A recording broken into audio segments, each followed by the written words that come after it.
Hi everyone, अस्सलाम वालेकुम। This is Ayan Alimola here. So आज हमारे साथ बहुत ही स्पेशल गेस्ट हैं जिनका नाम है एया मुश्ताक एजुकेशन वाली। और आज हम इनके साथ इंटरव्यू करेंगे, इनकी थोड़ी लाइफ जर्नी के बारे में जानेंगे। और जो है ये मुल्तान से जो है बिलोंग करती हैं और ये अब जो राम स्कूल ए आई टीचर इंस्टीट्यूट की एजुकेशन है। तो फर्स्ट ऑफ ऑल अस्सलाम वालेकुम, कैसी हैं आप? वालेकुम सलाम। मैं ठीक हूँ। आप कैसे हैं यान? अल्हम्दुलिल्लाह, अल्लाह का शुक्र।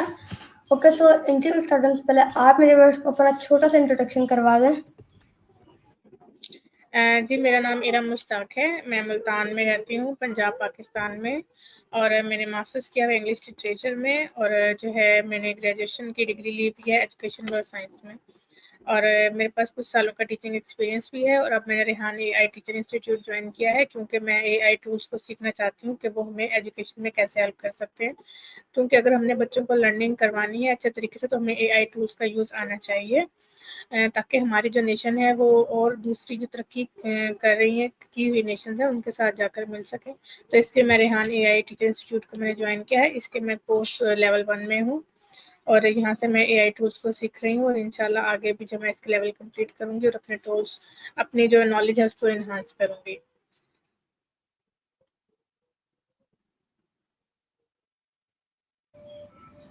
अच्छा, तो आप मुझे बताएं कि आपको रेहान स्कूल के बारे में कहाँ से पता चला था और आप रेहान स्कूल का हिस्सा कब बने थे? मुझे रेहान स्कूल के बारे में जो है सर रेहान की जो वीडियोस थी यूट्यूब पे, जिनका यूट्यूब चैनल है वो मैं देखती थी काफ़ी अर्से से। और फिर जो है मैंने लिंक्डइन पर इनको ज्वाइन किया और वहाँ पर जो है इन्होंने ऐड दिया हुआ था कि वो टीचर्स का एआई टीचर इंस्टीट्यूट खोल रहे हैं, जहाँ पर वो टीचर्स को जो है वो एआई के टूल सिखाएंगे। तो वहाँ से जो है मैंने उनसे कॉन्टेक्ट किया। और अब जो है मैं इसके लेवल 1 में हूँ और मुझे जो है 1 महीना और 7 दिन हो गए हैं। और ये जो मेरा कोर्स है ये 2 महीने का है। ओके, माशाल्लाह। अच्छा, आप मुझे और मेरे व्यूअर्स को ये बताइए कि आपने अभी तक क्या-क्या सीख लिया है? थोड़ा डिटेल में बताइए। मैंने इसमें सीखा है कैनवा, सुनो एआई को यूज़ करना, चैट जीपीटी को यूज़ करना, परप्लेक्सिटी को यूज़ करना, जेमिनी को यूज़ करना। इसके अलावा मैंने जो सोशल मीडिया की अपनी प्रोफाइल्स हैं उनको ठीक करना मैंने सीखा है। अब मैं कोडिंग सीख रही हूँ। कोडिंग जो है मैं उससे क्लाउड एआई से सीख रही हूँ। इसके अलावा मैंने जो है वो स्टोरी क्रिएशन और video creation, picture creation, editing और जो है ये सब चीज़ें, कंटेंट क्रिएट करना। और सबसे बड़ा जो स्किल मैं इसमें सीख रही हूँ वो है इंटरव्यू का स्किल, जिसके लिए मुझे इसमें बहुत मज़ा आता है और ये बहुत अच्छा स्किल है। और इसके लिए मैंने अपना एक शो भी क्रिएट किया है जिसका नाम है सितारे इरम के साथ, जिसमें मैं लोगों को इनवाइट करती हूँ अपने शो पर और उनसे इंटरव्यू लेती हूँ। और उसमें भी मैंने काफ़ी सारे इंटरव्यूज़ जो हैं वो पूरे कर लिए हैं और अब मैं फ़ौरन इंटरव्यू सीरीज़ की तरफ जो है वो जा रही हूँ। तो ये सब कुछ बहुत इंटरेस्टिंग है। शुरू में थोड़ा-सा जो है वो वर्क ज़्यादा लगता है, लेकिन बाद में आप इसको एन्जॉय करते हैं, सीखते भी बहुत कुछ हैं। मैंने अपना यूट्यूब चैनल जो है उसको भी एनहांस किया, इंस्टाग्राम के पेज को भी एनहांस कर लिया और साथ मेरी लिंक्डइन की प्रोफ़ाइल में भी कनेक्शन इंक्रीज़ हो गए। और मैंने अपनी फेसबुक की प्रोफ़ाइल जो मेरी पहले भी अच्छी थी फॉलोइंग्स, और अब मेरी और भी फॉलोइंग जो है बढ़ गई है। तो प्रोफ़ेशनली इन सोशल मीडिया को कैसे यूज़ करते हैं उन सब चीज़ों को सीखना मैंने अपनी इस क्लासेस में सीखा। अच्छा, माशाल्लाह। अच्छा, मुझे आप ये बताइए कि आप अपने नाम का आगे एजुकेशन वाली लगाया हुआ है, तो इसका क्या मकसद है? क्यों लगाया हुआ है एजुकेशन वाली? ये जब हमने क्लास ज्वाइन की थी तो फिर हमारे जो ट्रेनर थे उन्होंने बोला कि सर रेहान ने जो है एक लिस्ट बनाई थी जो कि यूनाइटेड नेशंस की जो प्रॉब्लम्स हैं उससे रिलेटेड है। तो वहाँ पर जो है जितनी प्रॉब्लम्स है उनको सॉल्व करने का हमने सोचा हुआ है। तो उसके मुताबिक हमने एक लिस्ट बनाई है कि हर इंसान जो है अपना कोई ना कोई जो है वो पर्पस या प्रोफेशन जो है वो चूज़ करेगा, जिस फील्ड पर वो काम करेगा, उसको टॉपिक ऑफ वर्क होगा, उसकी नीश होगी। तो वहाँ से जो है बहुत बड़ी लिस्ट थी, तो उसमें से जो एजुकेशन एक फील्ड थी जो मुझे ठीक लगी। तो मैंने, क्योंकि मेरी डिग्री भी एजुकेशन के बारे में, एक्सपीरियंस भी है और मैंने जो है मुझे शौक भी है इसके बारे में ना, तो मैंने इस पे काम करना है, तो इसलिए मैंने जो है इस फील्ड को सिलेक्ट किया और इसलिए मैंने अपने नाम के आगे एजुकेशन वाली लगाया।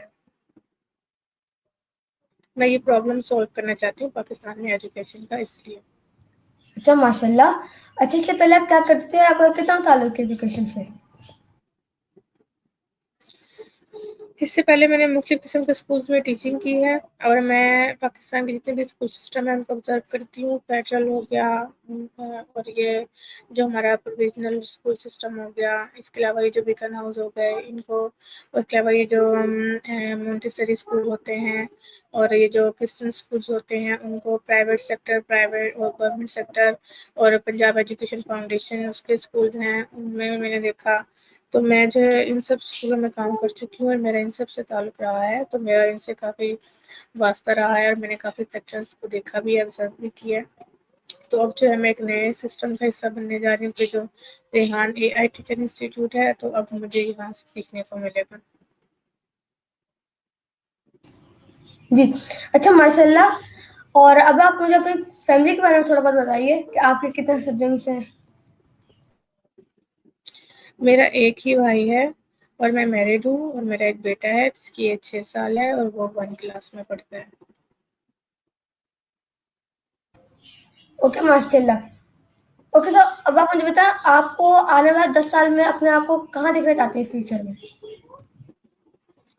बेटा वक़्त का तो किसी को नहीं पता कि कौन कहाँ होगा, हमें तो अपनी अगली साँस का भी नहीं पता, लेकिन ये है कि कुछ न कुछ हम चीज़ें प्लान करते हैं, लेकिन मैं इतनी आगे की चीज़ें नहीं प्लान करती। अभी अगर मैं आपको कुछ महीनों में अपनी प्लानिंग बताऊँ तो मैं ये सोचती हूँ कि मैं जो अपना ये कोर्स अच्छे तरीके से पूरा करूँ, सर्टिफ़िकेशन करूँ और उसके बाद फिर लेवल 2 में जाऊँ और साथ-साथ जो है मैं यहाँ पे फैसिलिटेटर के तौर पे वर्क करूँ और सीखूँ, ऑनलाइन टीचिंग करूँ और उसके बाद अगर मैं कुछ और थोड़े और सालों के बाद देखूँ, 1 साल या 2 साल बाद, तो मैं ये सोचती हूँ कि शायद मैंने अपना एक अच्छा-सा यूट्यूब चैनल बना लिया होगा जिसमें मैं इंटरव्यू का प्लेटफ़ॉर्म बना चुकी होंगी, फेसबुक पर भी, क्योंकि मुझे इसका शौक है और मुझे एजुकेशन सेक्टर में रिसर्च का शौक है, तो मैं ये चाहती हूँ कि ज़्यादा से ज़्यादा लोगों से कनेक्ट करूँ, फॉरेनर और लोकल, और फिर मैं उनसे वो सीखूँ कि वो लोग कैसे अपने मुल्क के एजुकेशन को बेहतर करते हैं। मैं अपनी मतलब यानी कि सोशल मीडिया पर जो मेरी प्रोफ़ाइल है या मेरा जो रैंकिंग है, व्यूअरशिप है, उसको बढ़ा पाऊँ और इससे मैं सोर्स ऑफ अर्निंग भी जनरेट करूँ और साथ-साथ जो है लोगों के लिए सीखने के मौके भी क्रिएट करूँ और एआई को जो है जितने लोगों से चाहूँ इंट्रोड्यूस करवाऊँ, ये ज़्यादा जल्दी हो सके। अच्छा, इतनी सारी चीज़ें आप कैसे मैनेज करती हैं? माशाल्लाह से। बस बेटा मैनेज करने की कोशिश कर रही हूँ, कुछ ना कुछ चीज़ें रह भी जाती हैं। अभी गर्मियों की छुट्टियाँ, जैसे मेरा बेटा घर में है तो मैं उसको पढ़ाती भी हूँ, फिर घर के काम भी मैनेज करती हूँ, कुकिंग भी करती हूँ, साथ-साथ में अपने टास्क भी पूरे करती हूँ। तो मैं कोशिश कर रही हूँ मैनेज करने की और ये हो रही है। आहिस्ता-आहिस्ता जो है हमारी एक रूटीन बन जाती है, तो हम फिर उन चीज़ों को टाइम टू टाइम मैनेज कर सकते हैं। आहिस्ता-आहिस्ता जो हम लाइन अप हो जाती है स्ट्रीमलाइन, तो ये काफ़ी बेहतर हो गई हैं और आई होप कि ये और भी बेहतर हो जाएँगी। अच्छा माशाल्लाह।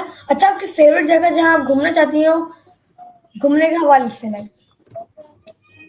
बेटा पहले तो मुझे ये पहाड़ी इलाकों पे जाने का बहुत शौक था और मैंने काफ़ी सारी जगह देखी भी है पाकिस्तान की जो नॉर्दर्न एरिया है वहाँ पर। लेकिन अब जब से यहाँ पे जो मतलब एनवायरमेंटल कंडीशंस है ना वो अच्छी नहीं है, तो मुझे ज़रा-सा खौफ आता है। तो मुझे कराची भी मैंने देखा है, समंदर भी, और समंदर को, क्योंकि हम यहाँ पंजाब में रहते हैं तो यहाँ पर समंदर नहीं है। कराची में समंदर है, तो जब हम पहली बार समंदर देखते तो हमें बहुत अजीब महसूस होता है कि बहुत बड़ा समंदर है। हमने दरिया और छोटी-छोटी नहरें और नदी वगैरह देखी होती है। तो समंदर से मुझे ना एक एक्सपीरियंस मुझे अच्छा था, लेकिन थोड़ा-सा मुझे डर लगता है, समंदर में भी बहुत सारे ऐसे वाक़यात हो जाते हैं ना। तो इसलिए जब मैं अगर सोचूँ कि अब मैं कहाँ जाना चाहती हूँ, तो मैं जाना चाहती हूँ सऊदी अरब जाना चाहती हूँ, मक्का मदीना, अपनी रिलीजियस जो मेरी बिलॉन्गिंग्स हैं उनके साथ। बस, और मैं भी कोई एडवेंचर नहीं करना चाहती इसके लिए। अच्छा माशाल्लाह। और समुंदर का जो है मैं भी बड़ा एंजॉय करता हूँ। हॉक्स बे है, सी साइड है, इसमें मैं भी बड़ा एंजॉय करता हूँ, बहुत बड़ा है। और कभी कभार जो है इसमें लहरें भी बड़ी बड़ी आती हैं। ओके, तो शोर अब बहुत होता मुझे है, डर लगता है। आपको डर लगता है समुंदर से? बहुत नहीं, जब शोर मैं होता है ना पहली बार इसमें। जब मैं गया था जब डर लगता था, अब डर नहीं लगता। अच्छा, अच्छा। ठीक। ओके, तो अब आप मुझे बताएं कि आपकी 3 फेवरेट कंट्रीज कौन कौन सी हैं? मेरी सबसे फ़ेवरेट कंट्री तो सबसे पहले जो है ना फ़लस्तीन है, क्योंकि वो जो है लैंड ऑफ प्रॉफ़िट्स है, उसमें दुनिया के जितने भी ज़्यादा प्रॉफ़िट्स आए हैं वो सबसे ज़्यादा फ़लस्तीन में आए हैं।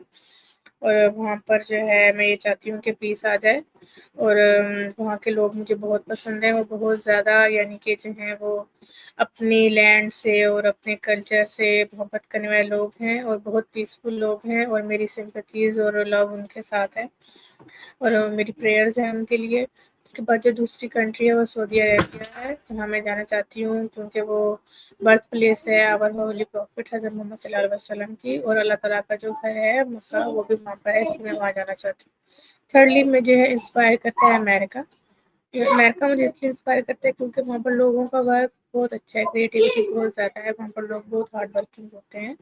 और मैं जो ये सब चीज़ें जो प्रोफेशनलिज्म में स्किल है कि काम को सही तरीके से करना कैसे है, या आपने कैसे डेडिकेशन से चीज़ों को करना है, मैं वो उनका स्टाइल, वर्किंग स्टाइल जो है वो सीखना चाहती हूँ। इसलिए मैं अमेरिका जाना चाहती हूँ, उनका सिस्टम्स देखना चाहती हूँ कि एजुकेशन सिस्टम, मैनेजमेंट सिस्टम, और मतलब इनके बिजनेस सिस्टम, इस तरह की चीज़ें कि उन लोगों का जो है माइंड सेट क्या है, ताकि हम भी अपने मुल्क में से चीज़ें ला सकें, हमें अवेयरनेस हो। तो ये 3 कंट्रीज़ हैं जिन पे मैं विज़िट करना चाहती हूँ। अच्छा, आपकी फेवरेट सिटीज़ कौन-सी हैं? फेवरेट सिटी में ना बेटा, अगर मैं कहूँ कि मेरी फेवरेट सिटी जहाँ पे मुझे बहुत ज़्यादा मतलब हॉस्पिटैलिटी और लव नज़र आया, वो कराची था। मैं कराची सिर्फ एक दफ़ा आई हूँ, लेकिन मुझे कराची बहुत अच्छा लगा और मैं कराची को बहुत मिस करती हूँ। और अगर मैं आपको ये कहूँ कि मुझे थोड़ा-सा, हम रहते हैं पंजाब में जहाँ पे थोड़ा-सा क्राइम लेवल ना कम है, स्ट्रीट क्राइम्स नहीं है और चीज़ें नहीं हैं, तो हम पंजाब के लोग जब कराची जाते हैं, हम थोड़ा डरे से होते हैं, सहमे से होते हैं। तो मुझे बस इस पॉइंट से थोड़ा-सा डर लगता है वहाँ पर कराची से। लेकिन जब मैं वहाँ के खाने देखती हूँ, लोगों का स्टाइल देखती हूँ, उनकी हॉस्पिटैलिटी देखती हूँ और चीज़ें देखती हूँ, तो मैं बहुत खुश होती हूँ। जैसे कराची में बहुत ज़्यादा पुरानी-पुरानी बिल्डिंग्स हैं और बहुत सारे यानी कि जो है ना ऐसे इंफ्रास्ट्रक्चर हैं जो कि वही देखने से रिलेटेड हैं। और जो कराची के लोग हैं, उनका जो स्टाइल है काम करने का, बिज़नेस का, वो बहुत अच्छा है। तो कराची में बहुत सारी इंटरेस्टिंग चीज़ें एक्सप्लोर करने की, जिनको हमें एक्सप्लोर करना चाहिए। तो बस अगर वहाँ पर थोड़ा-सा क्राइम रेट कम हो, तो वहाँ पर ज़्यादा विज़िटर आ सकेंगे। अच्छा, आपको खाने में क्या-क्या पसंद है? पहले मुझे खाने में ना फ़ास्ट फूड बहुत ज़्यादा पसंद था। मैंने काफ़ी सारा फ़ास्ट फूड खाती हर तरह का। लेकिन अब कुछ सालों से मुझे फ़ास्ट फूड इतना पसंद नहीं है। मैं जो है वो जो traditional pure organic home made food होता है उसको पसंद करती हूँ। तो उसमें मुझे मटन की कढ़ाई पसंद है और मुझे करेला पसंद है, और सर्दियों में मुझे स्वांजना और उसके साथ गोश्त, ये सब्ज़ी पसंद है। हमारे पंजाब में ना हर तरह की सब्ज़ियाँ होती हैं और फ्रेश होती हैं, मुल्तान में ख़ास तौर पर। तो मुझे इस तरह की जो फ्रेश सब्ज़ियाँ हैं लेकिन साथ जो है मटन के, मुझे वो पसंद है। अब अच्छा, आपका कोई यादगार लम्हा जो आपको याद रह गया हो, है कोई ऐसा? मतलब किस पॉइंट ऑफ व्यू से? खुशी में या किसी और जिसने मुझे चेंज किया हो या कुछ ऐसे लाइफ का कैसे? कोई सा भी? हाँ, मेरी तो लाइफ में बहुत सारे यादगार लम्हात हैं। मैं अपने दोस्तों के साथ स्कूल की, और क्या उसे कहते हैं, यूनिवर्सिटी की, फिर अपनी पर्सनल लाइफ में भी। यादगार लम्हा आजकल जो है, मुझे जो चीज़ काफ़ी ज़्यादा याद आती है, जब मैं झील सैफा मलुक पर गई थी, जब मैंने उसको देखा था, और जो केपीके में और भी झीलें हैं, जब मैंने उनको देखा था, वो मुझे बहुत यादगार लम्हा है मेरे लिए। और उससे भी ज़्यादा यादगार लम्हा वो है जब मैंने कराची के समंदर देखा था, जब मैं सी पर गई थी, और वो चीज़ें मुझे बहुत याद हैं। और जब रात के टाइम जो चाँद आ जाता है समुंदर के पास, वो बहुत अच्छा लगा मुझे। लेकिन बस एक चीज़ जैसे मुझे बहुत उलझन हुई, वहाँ पर कूड़ा बहुत ज़्यादा था। ऐसा लग रहा था कि समुद्र का पानी नहीं है, कोई गटर का पानी है। शायद वहाँ पे गटर की लाइन भी साथ कनेक्ट थी, पता नहीं। लेकिन उसके बाद फिर मैं साफ पानी वाली जगह पर भी गई थी। तो बस इस चीज़ से मैं बहुत ज़्यादा इरिटेट हुई थी। लेकिन एज़ अ होल जो है ना, वो जो प्लेस थी और वो जगह और उनके खाने-पीने, वो बहुत अच्छे हैं। अच्छा, आपके जो नेम है उसका क्या मीन्स है? उसका क्या मतलब है? मेरे नेम का मतलब आप पूछ रहे हैं? जी।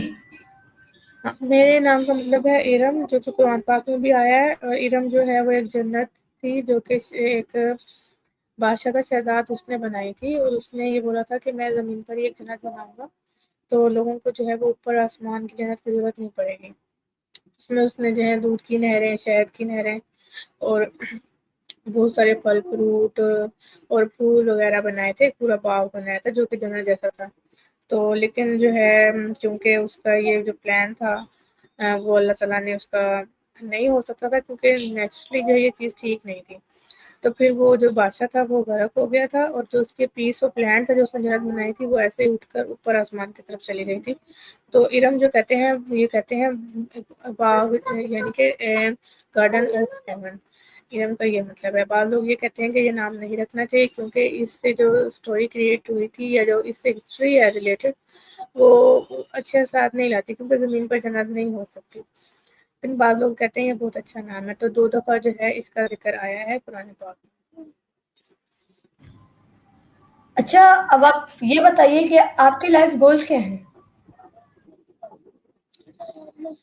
मेरे बेटा लाइफ गोल्स ये हैं कि मैं एक अच्छी इन्फ्लुएंसर बन जाऊँ और अच्छी मेंटोर बन जाऊँ, और जो है मैं अपनी फैमिली को ग्रो करने में उसकी हेल्प करूँ, और मैं जो है सोशल मीडिया पर पाकिस्तान का एक पॉजिटिव जो फेस है वो लोगों को दिखाऊं कि पाकिस्तान में जो हम लोग कैसे काम कर रहे हैं। और बस मेरा ये गोल है कि मैं बहुत अच्छी इंटरव्यूअर बन जाऊं, लोगों की बातें जो है वो मैं सुन सकूं और अपने प्लेटफॉर्म क्रिएट करूं जिसमें बयान के जो है मैं ये सारा जो है कर सकूं, और बच्चों की एजुकेशन के लिए काम कर सकूं।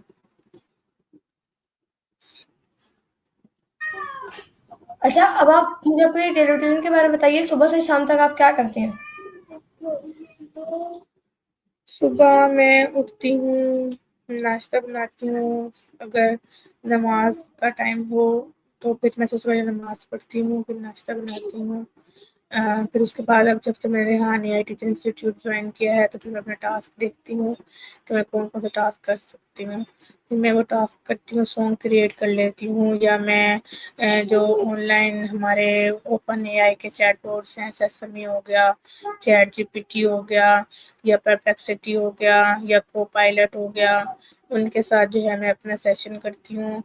और उसके बाद जो है मैं जो हमारा टास्क है कि सर रेहान के 500 म्यूचुअल फ्रेंड हमने बनाने हैं और लिंक्डइन पर भी कनेक्शंस बनाने हैं, तो वो कनेक्शंस बनाने की कोशिश करती हूँ, और अब मैं फ़ॉरेन कनेक्शन बनाने की कोशिश करती हूँ।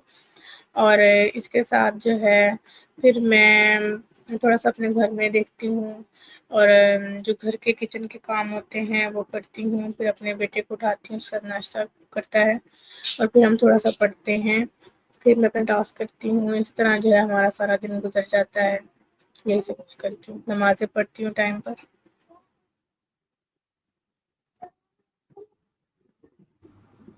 अच्छा, अभी आपने बताया था कि आपके छोटे बच्चे हैं, तो आप मुझे बताएं, और हाँ, स्कूल आते हैं या वो ट्रेडिशनल स्कूल जाते हैं? रेहान मेरा एक ही बेटा है जो कि अभी 6 साल का है, तो रेहान स्कूल में बच्चों के एडमिशन की एज है ना वो 9 टू 10 ईयर है, तो वो अभी उससे छोटा है। तो अभी वो ट्रेडिशनल स्कूल में जाता है, और जब वो इस एज में हो जाएगा तो फिर इंशाल्लाह मैं उसको रेहान स्कूल में एडमिशन करवाऊँगी, ताकि वो भी जो है आप लोगों जैसा बन सके। अच्छा, आपके फ्रेंड्स, आपके कलीग्स आपसे पूछते हैं आप क्या काम कर रही हैं? फेसबुक पे आती है तो कोई पूछता है आपसे क्या क्या कर रही हैं?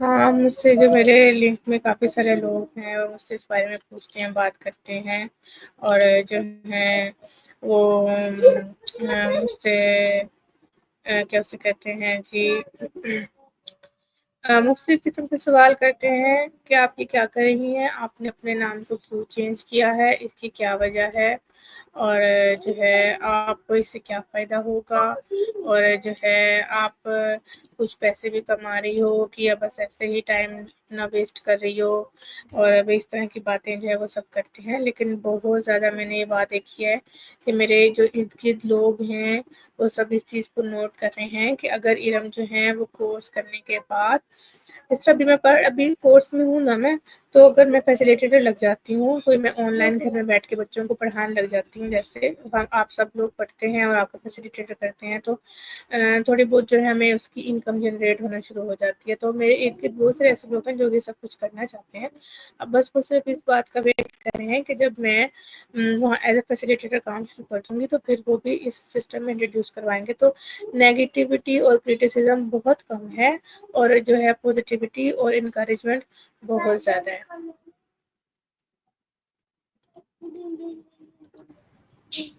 अच्छा, रेहान इंस्टीट्यूट पे आपको क्या चीज़ अच्छी लगती है और कौन सी चीज़ आपको दिक्कत करती है? मुझे रेहान एआई टीचर इंस्टीट्यूट में सारी चीज़ें ही बहुत अच्छी लगती हैं जो मैंने अभी तक सीखी हैं। सिर्फ एक चीज़ है जो कि मुझे जिससे मैं थोड़ा सा डिसहार्ट हो जाती हूँ बस। मतलब ये नहीं है कि वो कोई सिस्टम की वजह से नहीं है, वो इस वजह से कि जब मैं बच्चों के साथ इंटरव्यू शेड्यूल करती हूँ अयान, तो वो जो है उसको बाज़-औक़ात इतना सीरियस नहीं लेते और बाज़-औक़ात जो है वो टाइम देकर सम टाइम होता है नहीं आते और क्या उसे कहते हैं, फिर मैं वेट करती रहती हूँ क्योंकि मैंने और भी काम करने होते हैं। और दूसरा ये कि अगर मैं किसी को इंटरव्यू दे रही होती हूँ, बच्चे करते हैं ऐसा, बड़े ऐसा नहीं करते, तो वो जो है इतना गौर से बातों को नहीं सुनते।